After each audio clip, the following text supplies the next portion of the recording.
저는 2차 전지는 한참 갈 길이 멀었다 봅니다. 지금 제일 중요한 건 저는 혹시나 사고 싶으신 분들은 신용을 쓰면 안 돼요. 이게 어떻게 될지는 진짜 모르겠다라는 말씀을 드린 적이 있는데 그 사이에 좀 뷰가 바뀌었습니다. 시장은 좀 더 갈 것 같아요.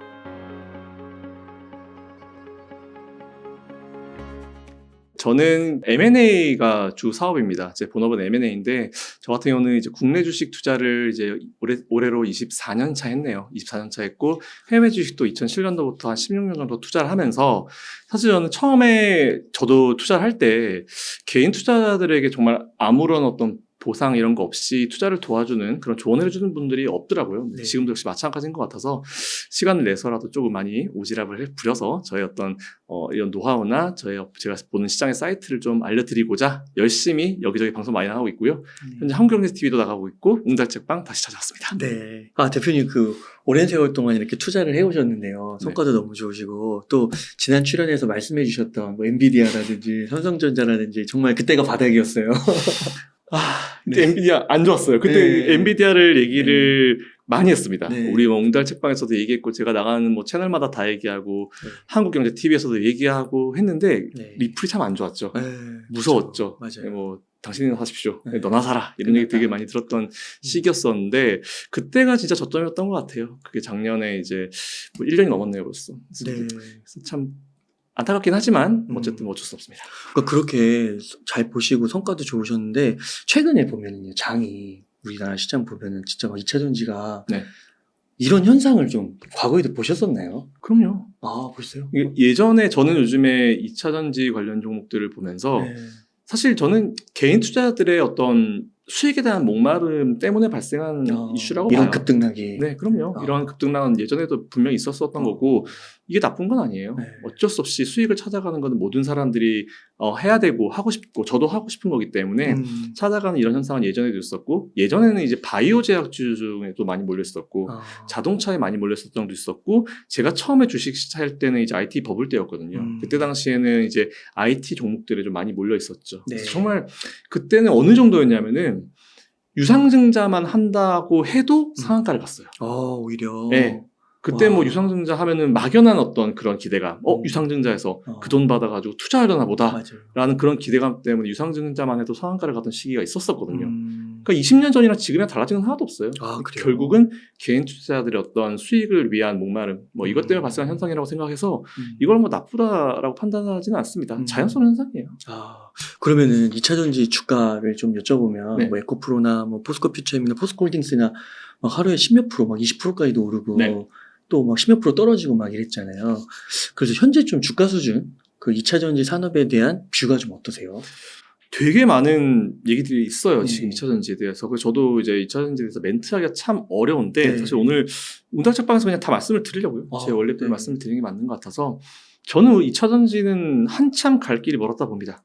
그러세요? 네, 왜냐하면은 2차 전지주가 이제 어쨌든 이제 부품은 배터리 주잖아요. 그러니까 부품도 배터리도 자동차의 한 부품에 불과한데 그렇게 보면서 좀 평가 절하하는 사람들이 많아요. 근데 그러면은 예를 들어서 그 배터리가 들어가는 회사가 어딜까요? 뭐 현대차에도 들어가고 최근에 많이 들어가지만 사실 처음에 이슈가 됐었던 거는 테슬라. 그렇죠? 그래서 테슬라 주가나 테슬라 미래의 어떤 뷰를 같이 좀 보면서 우리가 좀 생각을 해볼 필요가 있을 것 같아요. 근데 명확하게 말씀드리면 테슬라는 이제 자동차주로 보기는 어려워요. 테슬라는 자동차주로 보기 어렵습니다. 그래서 제가 지난번 출연 때 테슬라 한참 주가 뭐 급락하고 안 좋을 때도 테슬라는 지금 사셔야 된다고 말씀드렸던 이유가 뭐냐면 아까 옹달님 제가 촬영 들어오기 전에 보여드렸지만 스타링크. 스타링크. 아마 하늘에 이렇게 막 떠 있어요. 줄지어서. 못 보신 분들이 많으실 텐데 아마 저희 참고 영상으로 올라갈 텐데 스타링크가 이제 한 줄로 이제 우주를 돌아다닙니다. 그래서 제가 봤을 때는 테슬라는 자동차 판매를 넘어서 자동차를 어떤 우리의 생활로 이제 넣고 인터넷과 모든 이제 사물 인터넷 예전으로 치면은 그런 것까지 통합해가지고 아예 생활로 들어오려고 하는 액션인 것 같아요. 그러다 보니까 이제 테슬라가 최근에 전기차 가격을 계속 떨구고 있잖아요. 내리고 있잖아요. 그러면서 뭔가 이제 시장 점유율을 올리기 위한 액션도 취하고 있는 것 같고 그리고 그건 일론 머스크가 이미 멘트를 했던 내용들이고 그 한도 내에서 벌어지고 있는데 자, 그럼 테슬라가 가고자 하는 길은 전기 자동차를 넘어선 전기차 판매를 넘어선 그 어떤 다른 세계인데 그러면 거기다가 이제 테슬라가 점유율도 높아지면 판매량도 증가할 것이고, 근데 테슬라만 들어가는 건 아니죠. 네. 뭐 샤오펑이든지 뭐 BR이 되게 많은 차에 네. 들어가잖아요. 네. 배터리는.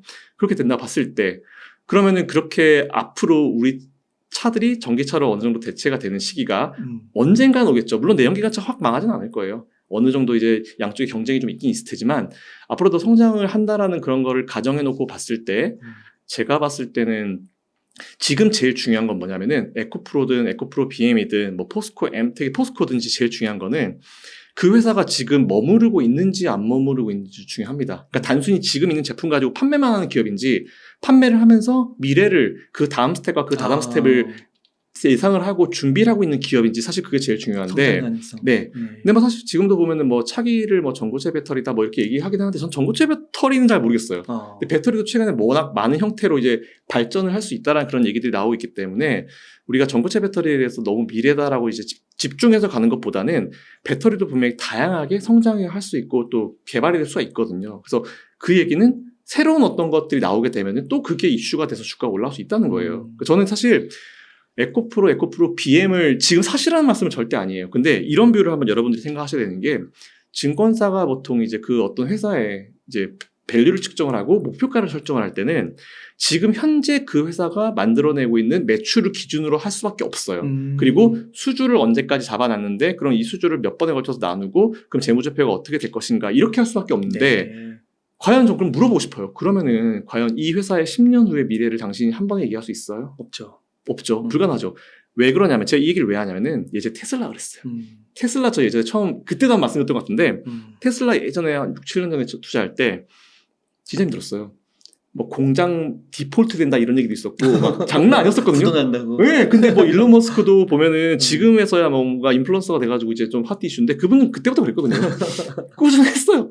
이게 공장 디폴트 된다 그러지 CEO 이상해 막 이런 식이었기 때문에 되게 불안함을 가지고 있었고, 그때 당시에도 전기차가 무슨 미래야, 말도 안 돼, 내연기관 차들이 가만히 있을까? 그 밑에 중소기업들이 가만히 있을까? 이런 이미지가 되게 많았기 때문에 테슬라는 항상 퍼가 높았어요. 매번 높았는데 테슬라 지금 보세요. 그걸 이겨먹고 올라오잖아요. 그럼 결국은 그게 뭐냐면은, 테슬라는 일론 머스크가 그 다음 스텝과 그 다다음 스텝, 니들이 당장 지금 우리를 보고 뭐라고 하든지 말든지 우리는 다음 스텝 보고 간다.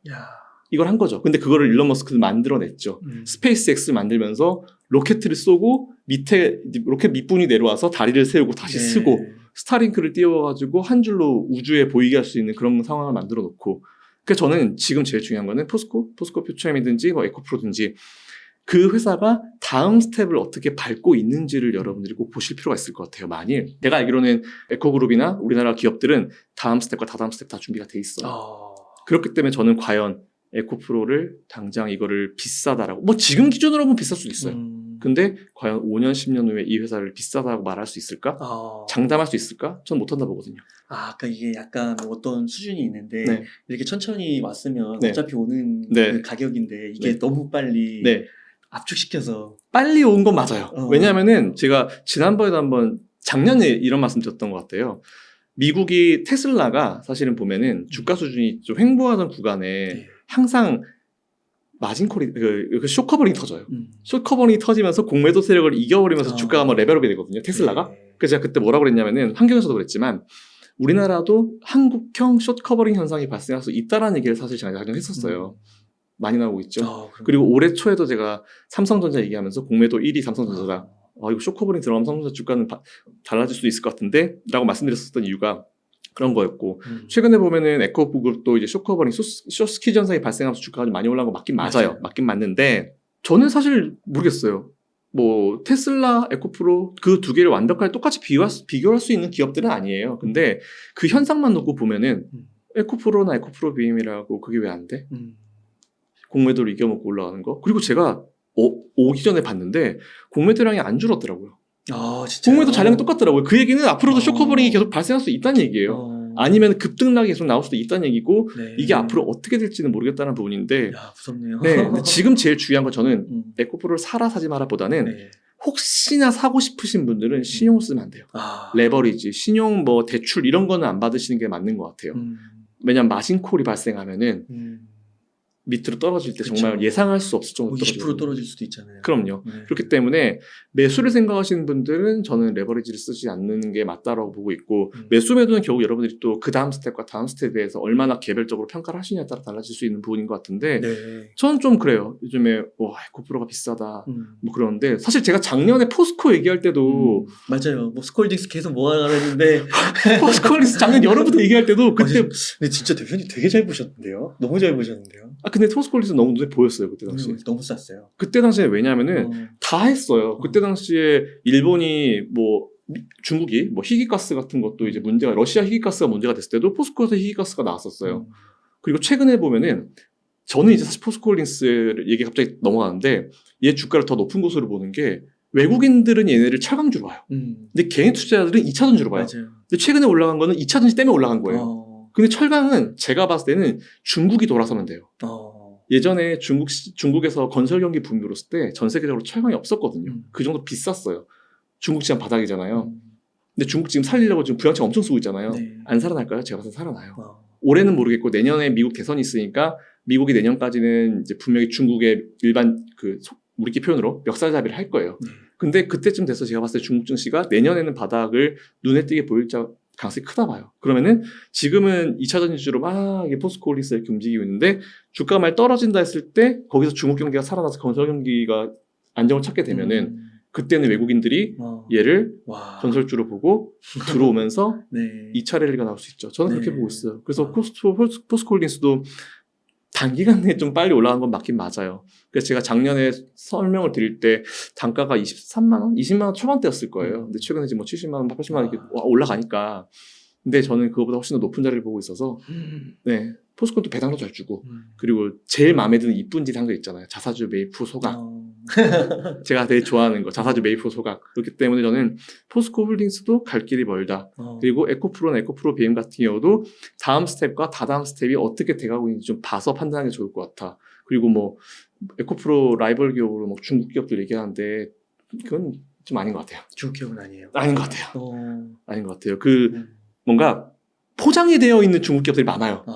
그래서 오히려 저는 이제 제가 알아본 바로는 우리나라 기업들은 IT든지 반도체든지 2차전지주든지 세계적으로 경쟁력이 있어요. 무조건 세계 랭킹 1, 2위죠. 그렇기 때문에 제가 봤을 때는 무조건 전기차, 반도체 이거는 뭐 무조건 필수포트. 배터리. 네, 무조건 배터리죠. 전기차는 배터리나 폐배터리. 지난번 설명드렸지만 폐배터리는 이제 돌아왔죠, 시기가. 네.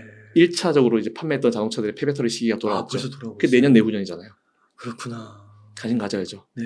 근데 에코프로 폐배터리 산다는 얘기도 있는데. 맞아요. 다 안에서 다 한다고 처음부터 끝까지 포스코도 그렇고. 그렇죠. 근데 밸류를 지금 주가를 보고 지금 실적을 보고 밸류를 정한다는 게 오히려 그럼 더 말이 안 되잖아요. 야, 그렇군요. 그죠. 그러니까 예전에 제가 사실 되게 싫어하는 용어 중에 PDR, 드림 레이쇼, 꿈의 지수. 근데 그거랑 좀 다른 것 같긴 해요. 네. 어쨌든 다음 스텝, 다다음 스텝을 계속 준비하고 실체는 있으니까. 있는 것 같아요. 막 실체 진짜 없이 막 옛날에 닷컴만 붙으면 막 날아가는 거. 닷컴도 제가 경험해봤잖아요. 네. 이게 다릅니다. 이게 다른 자꾸 거죠. 네. 아니 무슨 작년에도 경기 침체 얘기 나왔을 때 2008년도 금융위기랑 비교하고 IMF랑 비교하는데 저는 IMF를 얻어맞은 세대예요. 아직도 제 다이어리에서 눈물을 흘리고 있고 IMF도 겪어봤고 2008년도 금융위기를 겪어봤는데 제가 작년에 경기 침체 얘기할 때 케이스가 다르다고 말씀드렸잖아요. 아니라고. 왜 도대체 이 얘기를 하는지 모르겠다고. 근데 사실 그런 실체가 없는 IT 버블 때와 2차전지주들을 배터리주를 비교하는 거는 말이 안 된다 봅니다. 와. 그러면은 지금 그때 강 사장을 말씀하셨잖아요. 네, 맞아요. 그래서 그때 많은 분들이 네. 참 댓글에도 반반을 좀 갈리게 됐는데 결과론적으로는 맞았어요. 네. 앞으로도 네. 좀 강 사장이 계속 이어질 거라 보세요. 제가 지난번에는 이 말씀 드렸을 거예요. 2024년도 이후엔 안 보인다. 왜냐하면 2024년도 연말에 미국 대선이 있어가지고 네. 이게 어떻게 될지는 진짜 모르겠다라는 말씀을 드린 적이 있는데 그 사이에 좀 뷰가 바뀌었습니다. 시장은 좀 더 갈 것 같아요. 2025년 이렇게요? 25년, 26년까지. 왜 바뀌셨어요? 왜냐하면은 이게 어쨌든 보면 지금까지는 경기 침체라는 그런 것들 때문에 너무 시장에 많이 눌림이 좀 있었잖아요. 근데 일단 우리나라 내적으로 봤을 때 코로나 기간 동안에 저축이 엄청나게 늘었더라고요. 200조, 그래요? 20조, 제가 정확히 기억이 안 나는데 수십조, 수백조가 늘었더라고요. 우리나라가요? 네. 유동성 자금, 이게 예금과 주식 쪽, 이쪽 같이 유동자금 쪽에 네. 엄청 늘었더라고요. 근데 보통 저는 그래서 저는 오히려 이럴 때 2차전지 같은 이런 테마들이 한번 확 올라가는 게 절대 나쁘지 않다 보는 게 예전에 LG에너지 솔루션 때도 기억하시겠지만 LG에너지 솔루션이 분할 상장했을 때 싫어하시잖아요. 싫어하죠. 근데 왜 싫어했냐면 이제 그때 모든 자금을 LG에너지 솔루션이 다 가져 들어갔잖아요. 뭐 다른 거 폭락하고. 네, 딱 지금 상황이에요. 왜냐면 지금도 보면은 다른 2차전지주가 가면은 다른 종목들이 다 급락을 하는 이유가 딴 데서 돈을 빼가지고 2차전지에 집중을 시키기 때문이에요. 근데 그거는 지난번에 LG에너지 솔루션 상장하던 그 1월 달에 그랬거든요. LG에너지를 살라고 나머지 쪽에서 자금 빼가지고 그쪽으로 되게 많이 들어왔어요. 그리고 그거 더하기 외부에 주식을 안 하던 자금들도 엄청 들어왔어요. 근데 들어왔는데 거기서 이제 공모 못 받은 자금들이 또 이탈하기 직전에 증권사 직원들이 그걸 다 잡았죠. 그래서 그때 이제 막 개인 투자자들 수익 내가지고 그때 증권사 수수료 수익이 역대 최고치였잖아요. 아, 그렇구나. 네. 그러니까 저는 지금 우리나라에 그렇게 돌고 있는 유동성 자금들이 많다는 거, 얼마 전에 기사가 나왔어요. 그 자금들이 많다는 걸 봤을 때, 이거 지금 만일 예를 들어서 금리 인상은 저 끝났다 보고 있기 때문에 나중에 우리가 뒤에서 얘기하겠지만 금리 인상기가 지금은 거의 끝났다, 막바지에 들어간 걸 넘어서 이제 끝났다라고 봤을 때 이제 남은 건 피벗인데 금리 인하기를 보통 들어가게 되면은 몇 개월 후에 사실 침체가 오긴 왔는데 이번 침체는 오더라도 전 굉장히 얇고 짧게 끝날 거라 보고 있고 네. 없이 지나갈 가능성이 굉장히 크다고 보고 있고 그러니까 이게 코로나 때문에 이런 패턴이 다 깨져버린 거예요. 엄청난 자금이 들어오니까 항상 뭐냐면 우리 10년 주기설, 몇 년 주기설 하잖아요. 그 패턴 자체가 다 깨져버린 거예요. 그래서 오히려 저는 이게 돈이 많이 머물러 있고 밖으로 빠져나간 게 별로 없고 그럼 이게 한번 진짜 불어올 수도 있겠네? 라는 그런 생각이 들더라고요. 결국은 돈이 제일 중요한데. 그래서 저는 2차전지주, 배터리주들의 이런 급등이나 이런 것들이 전 되게 좋게 보여요.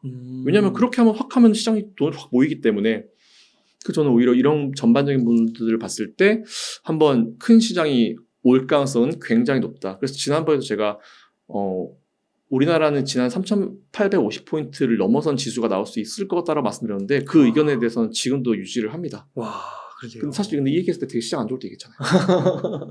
맞았어요. 맞아요. 채팅창 잠궈달라고 하고 싶었는데 너무 무서워가지고. 야, 그러시군요. 근데 진짜 이게 바닥에서 이렇게 좀 올라오고 2,600까지 이렇게 올라오는 게 사실 진짜 김정 대표님이 처음 얘기하실 때는 상상이 안 가던 그런 분위기였는데 맞았어요. 결과로 이제 시간이 흐르니까 결과론적으로 또 맞았고 현상을 벌였는데 그런 맥락인가요? 어떤 그 경제학자분이 그런 얘기 하시더라고요. 2008년 양적 완화 그거를 시작하면서 기존 경제학과 그 이제 신생 맞아요. 새로운 경제학이 완전 바뀌었다고. 아까 이제 유동성 이제 현실에 이렇게 돈을 자금이 많다고 하잖아요. 그렇게 해서 이제 패턴이 깨졌다. 맞아요. 그런 그 맥락하고 비슷한 맥락인 거예요. 맞아요. 와. 2008년도 금융위기 때 이후에 이전과 이후로 이제 달라졌죠. 그렇구나. 네, 달라졌고 저는 코로나도 크다 봐요. 2020년도 전과 후도 좀 미세하게 좀 바꿔야 된다라고 보고 있어가지고. 그 돈을 엄청나게 풀었잖아요. 완전 레벨업을 했잖아요. 엄청 풀었는데 그 돈이 과연 들어갔냐 그거죠. 뭐 미국은 양적 긴축 하고 있다고 하겠지만 미국 시장이 과연 끝났을까요? 전 절대 그렇게 보지 않아요. 그렇군요. 그래서 그 자금은 또 어디론가 향할 것이고. 향하죠. 원래 지금도 보면 그렇잖아요. 지금도 우리가 뭐 IT나 다른 업종을 가지고 있다가 2차전지가 잘 가니까 2차전지로 이걸 손절을 하더라도 2차전지로 가잖아요. 그게 돈의 습성이에요. 돈이라는 거는 같은 기간을 놓고 봤을 때 조금이라도 더 수익이 좋은 곳으로 이동하는 게 기본 습성이기 때문에 제가 봤을 때 시장에 있는 돈이 그냥 끝날 것 같지는 않아요. 그리고 사실 저는 거기서 중국의 역할이 좀 크다 봐요. G2잖아요. 어쨌든 지금은 힘들지만 근데 힘든 이유는 사실 저는 이제 미국이랑 괜히 멱살잡이를 해서 발톱을 드러내서 그쵸. 그냥 가만히 있지. 가만히 있지 그냥 괜히 그렇게 했다가 좀 문제가 됐었던 것 같은데 오히려 저는 지금 전반적인 상황을 봤을 때 특히 우리나라 같은 경우는 원래 중국에 대한 의존도가 굉장히 높았어요.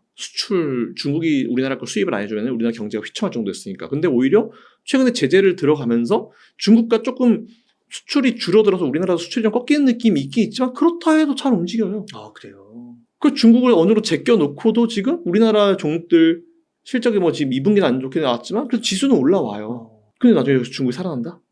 더 올라. 중국에서 반도체 팔 수 있고 이런 상황이 발생한다? 그럼 어떻게 될까요? 저는 그래서 지난번 고점은 고점도 아니라 봐요.